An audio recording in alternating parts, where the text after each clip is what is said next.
بسم اللہ الرحمن الرحیم۔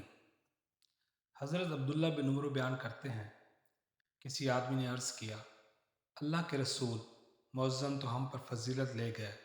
رسول اللہ صلی اللہ علیہ وآلہ وسلم نے فرمایا، جیسے وہ کہیں ویسے ہی تم کہو، بس جب تم جواب دینے سے فارغ ہو جاؤ تو اللہ سے مانگو، تمہیں عطا کیا جائے گا۔ حضرت جابر بیان کرتے ہیں، میں نے نبی کریم صلی اللہ علیہ وآلہ وسلم کو فرماتے ہوئے سنا، جب شیطان نماز کے لیے اذان سنتا ہے تو وہ مقام روحہ تک بھاگ جاتا ہے۔ راوی بیان کرتے ہیں، روحہ مدینے سے 36 میل کی مسافت پر ہے۔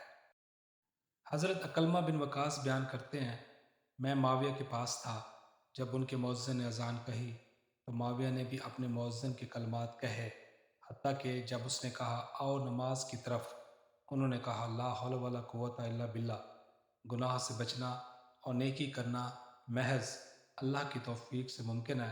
بس جب اس نے کہا حی علی الفلاح تو انہوں نے کہا لا حول ولا قوت الا باللہ العلی العظیم۔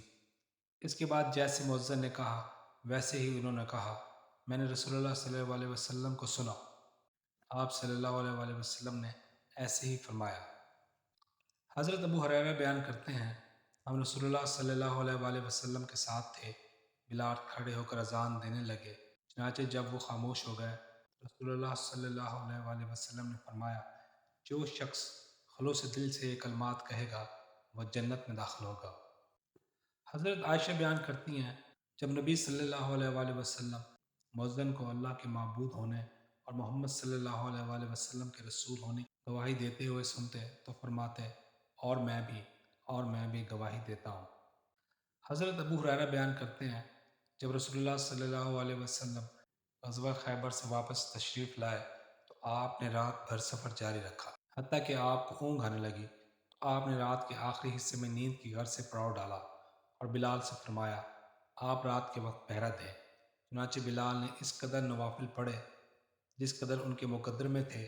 جب رسول اللہ صلی اللہ علیہ وآلہ وسلم اور آپ کے صحابہ سو گئے، جب نماز کا وقت قریب آ پہنچا تو بلال نے فجر مشرق کی طرف رخ کر کے اپنی سواری کے ساتھ ٹیک لگا لی، تو بلال پر نیند کا غلبہ ہو گیا اور وہ اپنی سواری کے ساتھ ٹیک لگائے ہوئے سو گئے۔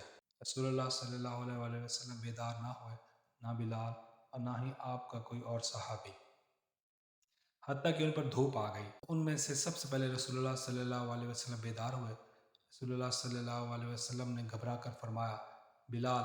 بلال نے عرض کی، اللہ کے رسول، جو چیز آپ پہ غالب آئی وہی چیز مجھ پہ غالب آ گئی۔ آپ صلی اللہ علیہ وسلم نے فرمایا، یہاں سے اپنے جانوروں کو چلاؤ۔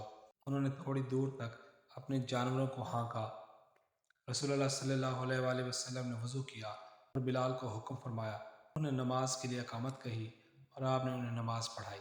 آپ صلی اللہ علیہ وآلہ وسلم نماز پڑھ چکے تو فرمایا، جو شخص نماز پڑھنا بھول جائے تو وہ اس کی یاد آنے پر اسے پڑھ لے، کیونکہ اللہ نے فرمایا، میرے ذکر کے لیے ایک نماز قائم کرو۔